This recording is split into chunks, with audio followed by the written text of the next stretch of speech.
예수님께서 3년 반의 공생애를 사셨습니다. 예수님이 공생애를 사실 때에 수많은 사람들이 주님께 나왔습니다. 근데 그 많은 사람들을, 찾아온 사람들을 큰 부류로 나누면 두 부류로 이렇게 나눌 수가 있겠습니다. 첫째 부류는 어떤 분들이냐면 예수님께 영생 얻는 길을 찾아온 사람들입니다. 니고데모, 밤중에 찾아온 니고데모, 그리고 길가에서 달려와서 엎드려서 구했던 그 부자 청년, 이런 분들이 주님께 영생 얻는 길을 구했던 사람들입니다. 그리고 또 한 부류가 있습니다. 그것은 인생의 고난을 만나고 문제를 만나서 이 문제를 풀기 위해서 주님께 찾아온 사람들입니다. 첫째 부류와 둘째 부류가 있는데 우리 성도님들이 생각하시기에는 어느 부류가 더 많았겠습니까? 그렇죠? 둘째 부류가 압도적으로 많았습니다. 이게 뜻하는 바가 뭘까요? 인생에는 그만큼 뭐가 많아요? 인생의 문제와 고난과 어려움과 환난과 풍파가 그렇게도 많은 것입니다. 이 수많은 인생 문제 중에서 가장 다급하고 화급한 문제, 물론 다 개인적으로는 다급하고 화급하겠습니다. 긴급을 다투는 일이겠죠. 근데 수많은 사람들에게 동일하게 다급하고 화급한 문제라면 어떤 게 있겠습니까? 당연히 질병에 대한, 건강에 대한 문제일 것입니다. 당장 내 몸이 죽게 되니까, 당장 내 몸이 아프니까. 이 외에도 가난과 재정 문제, 관계에 대한 문제, 그리고 인생의 이 허물을 어떻게 극복할 것인가, 이런 여러 가지 문제들이 있을 겁니다. 오늘 우리 성도님들은 말씀을 통해서 자녀가 질병에 걸려 있는 아비를 만나게 될 것입니다. 건강 문제, 질병 문제죠. 그리고 게다가 영적인 부분, 귀신 들려가지고 영적인 문제까지 있습니다. 근데 그게 자녀예요. 여러 가지 문제를 껴안은 아비를 주님께서 그 문제를 풀어주시는 이런 기적과 은혜를 경험하게 될 것입니다. 그런데 오늘은 그 치유의 과정을 살펴보는 것이 아니라 예수님께서 이 사람을 치료하고 회복시켜 주시면서 이 아비의 문제를 해결해 주시면서 오고 갔던 말들이 있습니다. 주님의 말씀이 있습니다. 이 말씀이 뜻하는 바가 무엇인지를 같이 찾아보게 될 것입니다. 분명히 그 말씀은 2000년 전 귀신 들린 아들을 둔 아비에게 했던 말씀입니다. 그런데 이 메시지는, 이 말씀은 살아서 운동력이 있어서 지금도 그리스도 예수를 믿고 믿는 수많은 후대들, 특별히 우리들에게도 이 말씀이 뜻하는 바가 있고 새겨지는 깊은 의미가 있을 줄 믿습니다. 그래서 이 말씀을 붙들고 내게 주시는 레마의 음성으로 붙잡고 또 이 풍진 세상, 험악한 세상을 힘차게 이기며 승리하는 복된 역사 있으시기를 축복합니다. 오늘 말씀은 변화산에서 있었던 사건을 배경으로 하고 있습니다. 예수님께서 어디에 올라가셨어요? 변화산에 올라가셨습니다. 그리고 거기서 엘리야와 모세와 삼자 대면을 하고 아주 그 영적으로 보면 그렇게 아름다운 위대한 일이 또다시 없을 만큼 주님의 임재와 현현 황홀광 가운데 들어가게 됩니다. 그 곁에 있던 베드로가 너무 좋아가지고 그런 얘기를 하죠. 주님, 여기다가 초막 셋을 짓고 싶습니다 하는 그런 제안을 합니다. 그게 뭐냐면 거기서 살고 싶다는 의미죠. 그런데 주님께서 그 제안을 뒤로 하고 이튿날 산 아래로 내려오십니다. 여러분, 주님께서 산 아래로 내려오시는 이유는 무엇이겠습니까? 산 아래 누구 때문입니까? 지금도 산 아래에는 수많은 인생의 문제를 끌어안고 고민하고 아파하는 사람들이 있기 때문입니다. 주님이 그것을 아셔요. 그러니까 주님이 인생의 질고와 문제들을 끌어안고 그 골고다를 오르고 십자가를 오르기 위해서 높고 높은 하늘 보좌를 버리시고 높고 높은 황홀한 변화산 상의 그 아름다운 산 위에서의 황홀경을 뒤로 하고 기꺼이 주님께서 수많은 인생 문제로 씨름하고 있는 백성들, 군중들 이 속으로 내려오시는 겁니다. 우리 고민을 아시고 우리 아픔을 아시는 그 주님께서 누구의 고민과 아픔과 인생의 문제도 알고 계십니까? 바로 나의 문제도 알고 계시지요. 아멘이십니까? 그래서 찾아오시는 거예요. 산 아래로 내려오시. 아니나 다를까 산 아래에는 귀신 들린 자녀를 둔 아비가 제자들에게 고쳐달라고 부탁을 하고 애를 쓰고 있었습니다. 제자들은 그 아이를 고치기 위해서 힘을 썼지만 되고 있습니까? 안 되고 있습니까? 안 되고 있는 거예요. 여러분, 귀신 들린 사람을 잘못 건들면 그가 비록 아이일지라도 굉장한 소란이 일어납니다. 엄청난 일들이 일어납니다. 상상 못한 일들이 일어나요. 그러니까 이제 건드려서 화근이 돼 버릴 수가 있어요. 그러한 문제 속에서 웅성대고 문제를 해결 못하고 힘들고 어떻게 해야 되나 난처해가지고 그러고 있는 찰나에 주님께서 산 위에서 내려오고 계셨던 겁니다. 사람들이 그것을 보고 득달같이 달려갑니다. 주님께서 사람들이 그렇게 모여서 변론을 하고 떠들고 문제가 되고 하니까 물으셨습니다. 도대체 무슨 일이냐? 그랬더니 그 무리 속에서 누가 나와서 얘기를 합니다. 누구였습니까? 그 사람이 그 문제를 끌어안고 있는 아비였습니다. 근데 이분에 대해서 조금 알아야 되는데 마태복음에 보면 그분의 아들이 어떤 병에 걸려 있었습니다. 그 병이 뭡니까? 마태복음 한번 17장 찾아볼까요? 네, 한번 보겠습니다. 시작. 주여, 내 아들을 불쌍히 여기소서. 그가 간질로 심히 고생하여 자주 불에도 넘어지며 물에도 넘어지는지라. 질병이 뭐였습니까? 간질이었어요. 참 흔하지는 않은 병인데 참 난치병이죠. 난치병이에요. 이렇게 갑자기 쓰러져서 경련이 일어나고 발작이 일어나고 거품이 일어나고 그리고 막 혀를 깨물기도 하고 도대체 언제 그런 일이 일어날지 모르니까 참 불안하고 어려운 병입니다. 근데 이렇게 간질이 걸린 이 아들이 이 아버지에게는 외아들이었습니다. 누가복음 9장 38절에 보면 이렇게 기록이 되어 있습니다. 같이 읽습니다. 시작. 무리 중에 한 사람이 소리질러 이르되 선생님 청컨대 내 아들을 돌봐 주옵소서. 이는데 그러니까 이 아비의 절박한 심정이 좀 느껴지십니까? 그러니까 어릴 때부터 간질을 앓기 시작한 거예요. 외아들이었어요. 사실 2000년 전에 아들이 하나밖에 없다, 외아들이다, 상당히 흔치 않은 경우입니다. 왜냐하면 많이 낳거든요. 지금이야 그렇지 않지만 그때는 이게 흔치 않았던 일이에요. 그러니까 이 집안의 어미 아비에게는 이 아들이 어떤 아들이겠어요? 금지 목욕이죠. 근데 이 아들이 어릴 때부터 갑자기 경련이 일어나고 발작을 하고 그러기 시작하는 겁니다. 그랬더니 이게 이제 오래되면서 뭐가 들려버렸어요? 귀신까지 들려버렸어요.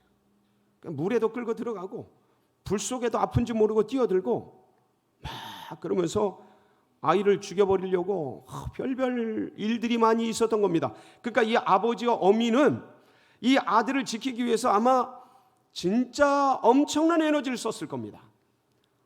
애니까 어디 갈지 모르니까 계속 붙어 있었을 것이고, 그러니까 신경을 많이 썼을 거예요.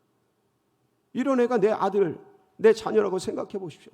이게 보통 부모에게는 어려운 일이 아니고 힘든 일이 아닐 수가 없을 겁니다. 이런 갈급하고 다급한 심정으로, 그 애를 고치기 위해서, 여러분 부모 심정이 다 똑같지 않습니까? 뭔 일이든지 할 수 있는 겁니다. 그러니까 무슨 일이든지 그동안 해왔을 겁니다. 근데 안 돼요. 안 돼. 되지를 않아요. 난치병이거든요. 그 당시에는 이게 불치병이거든요. 손을 댈 수 없는, 약도 없는 일이거든요. 해결할 길이 없는 거예요. 얼마나 그 심정이, 애가 쓰러져서 경련이 일어나고 발작이 일어나고 막 눈이 휘어져 가지고 벌벌벌벌 떠는 그 애를 보면 그 아비 어미의 마음이, 우리가 남의 일이라고 생각해도 이게 참 동변 아픈 마음인데 참 쉽지 않았던 겁니다. 근데 그거를 고쳐줄 수 있는 분이 있다고 소문을 들었겠죠. 그러니까 득달같이 이 아이를 데리고 그분 앞으로 데리고 왔던 겁니다. 없었고 제자들도 씨름할 때 찾아왔어요. 예수님을 보고 이 아비가 간절하게 부탁을 합니다. 뭐라고 부탁을 했습니까? 우리 21절 한번 보실까요? 21절. 예. 22절입니다. 22절 같이 읽습니다. 시작. 귀신이 그를 죽이려고 불과 물에 자주 던졌나이다. 그러나 무엇을 하실 수 있거든 우리를 불쌍히 여기사 도와 주옵소서. 부탁을 드린 거예요. 귀신이 얘를 죽이려고 어릴 때부터 물과 불 속에 뛰어들게 하고 이랬습니다. 참 병고가 많았습니다. 문제가 많았습니다. 그러니 선생님, 무엇을 하실 수 있거든 좀 도와주세요. 우리를 좀 도와주세요. 우리를 불쌍히 여겨주세요. 여러분, 우리가 이제 아이들을 길러보고 자녀들을 키워보고 하지 않았습니까? 이 아비의 마음을 이렇게 주님께 나아가서 무엇을 좀 할 수 있거든 좀 도와주세요 라고 나누고 있는 이 아비의 마음을 우리 너무나 그 심정을 잘 알 수 있습니다. 지푸라기라도 잡는 심정으로 나온 이 아비의 마음에 동변상련을 느낍니다. 대부분 다 그렇습니다. 그런데 이 말씀을 자세히 한번 뜯어보세요. 그런 인간적인 공감, 인간적인 동변상련, 인간적인 마음들을 살짝 내려놓고 이거를 신앙적인 모습으로 이 아비의 말을 자세히 한번 생각해 보시기 바랍니다. 무엇을 하실 수 있거든 우리를 불쌍히 여기사 도와 주옵소서. 여러분, 이게 신앙적 언어입니까? 비신앙적 언어입니까? 그러니까 여기서 무엇을 하실 수 있거든 이라는 소리를 우리가 분석을 해보면 지금 이 아비는 이 상대방, 지금 내가 찾아온 이분이 무엇을 하실 수 있는지 없는지조차 알아요? 몰라요? 모르는 거예요. 모르는 거예요. 그러니까 이 아비는 선생님, 당신이 무엇을 할 수 있는지는 모르겠지만 이 소리예요. 그러니까 이 일을 할 수 있는지 없는지 어떤 능력을 가지고 계신지는 제가 잘 모르겠지만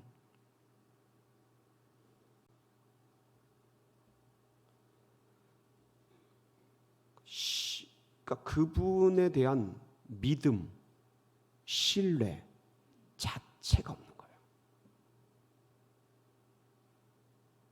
한 걸음 더 나가서 당신이 어떤 존재인지는 상관없다. 예수든 부처든 알라든 바로든 바알이든 누구든 상관없다. 내 아들만 어떻게 해달라? 고쳐달라. 그러면 당신이 뭐다? 그러면 당신이 나의 하나님이다.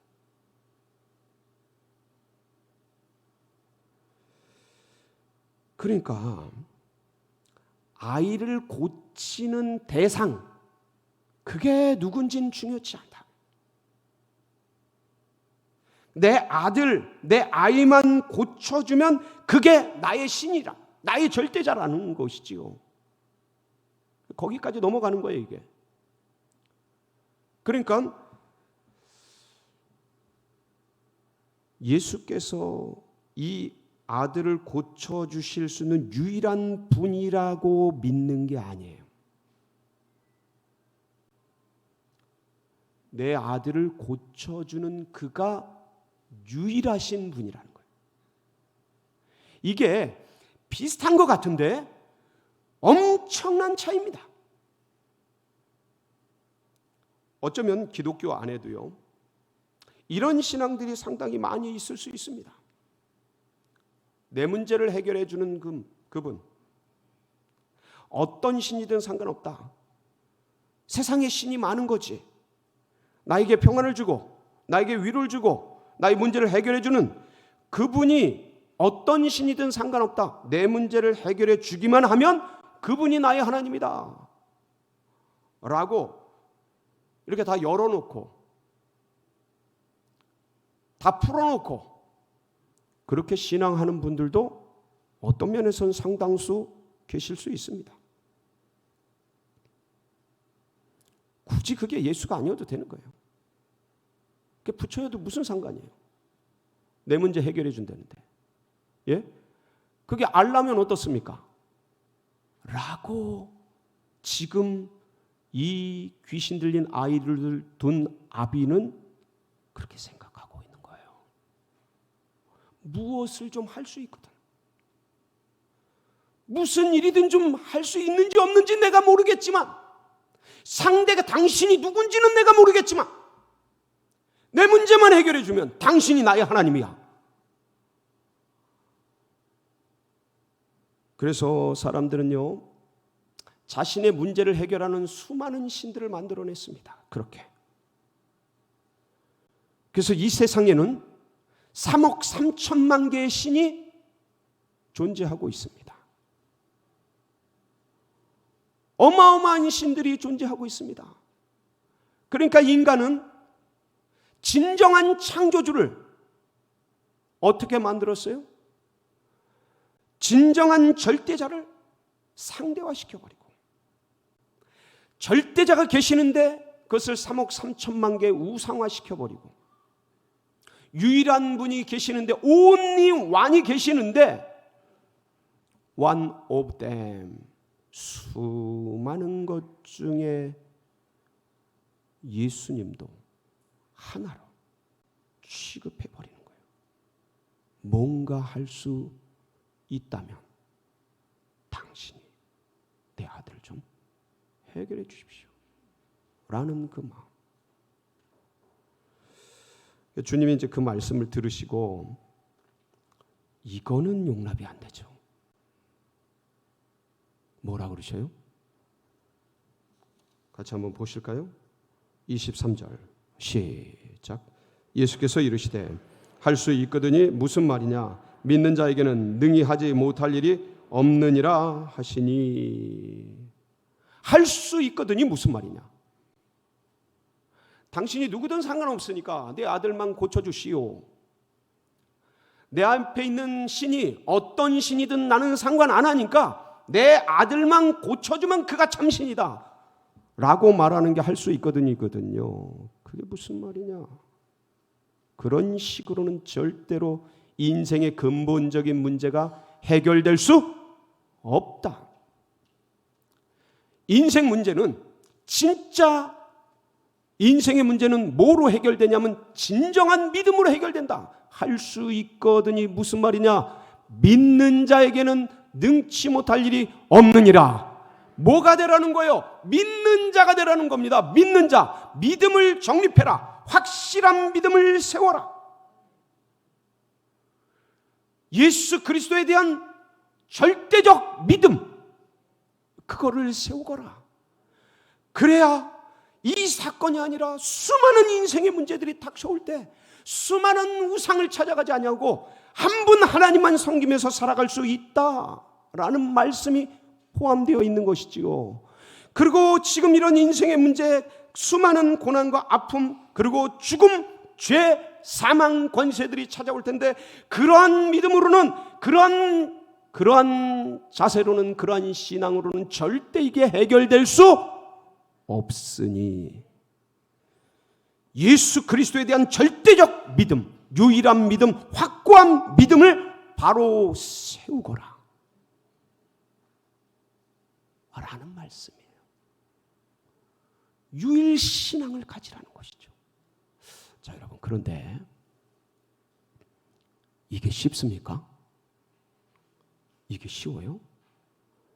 주님은 지금 사실 어떤 면에서는 약간 야단치는 면이 있습니다. 책망하는 면이 있어요. 할 수 있거든요. 무슨 말이냐? 그런 자세로 어떻게 하려고 그러냐?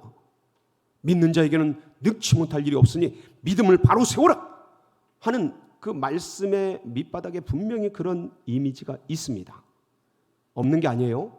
자, 그런데 인간의 연약함을 아시는 주님께서는 그러한 믿음도 내치지 않으시고 뭐 하시는 거예요?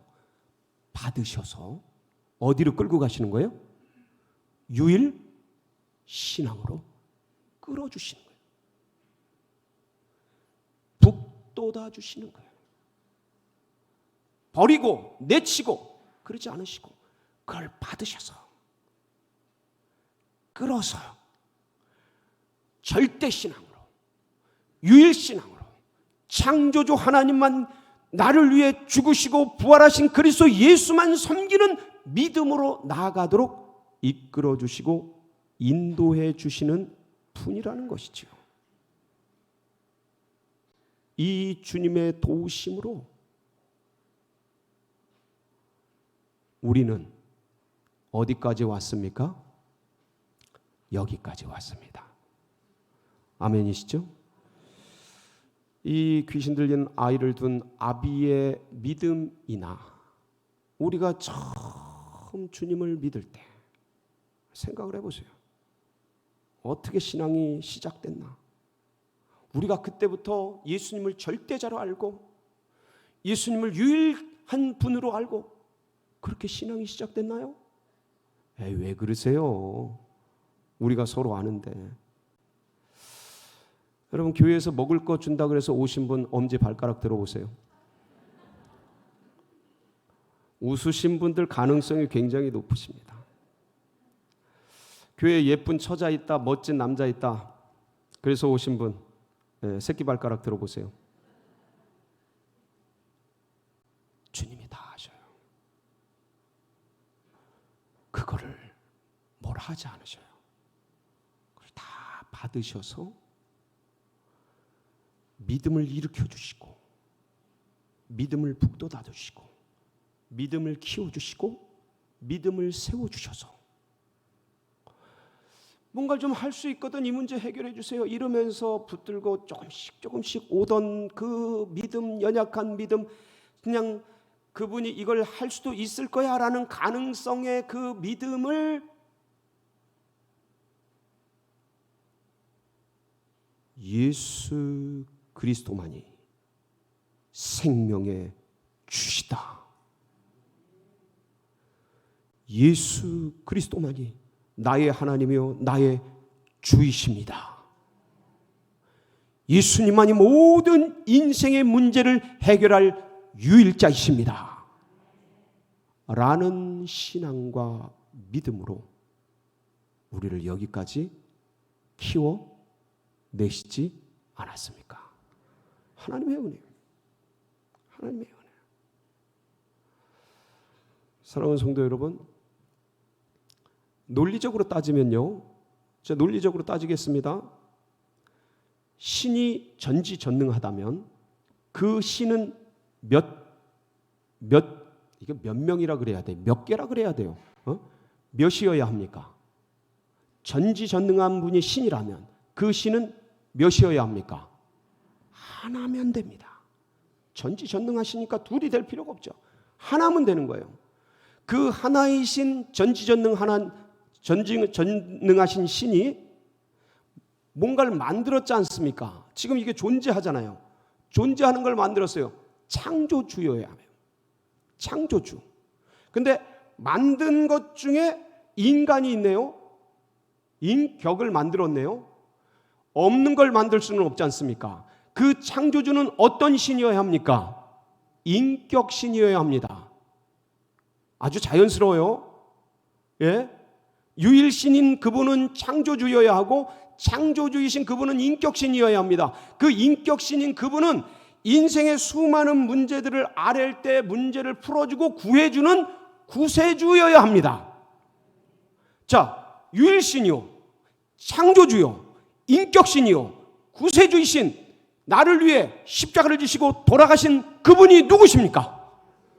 예수 그리스도 오직 한 분이십니다. 아멘이십니까? 이분이 우리의 믿음을 여기까지 이끌어 오셨습니다. 이번 한 주간도 이 주님을 굳게 붙들고 승리하는 복된 역사 있으시길 주의 이름으로 축복합니다. 같이 기도하시겠습니다.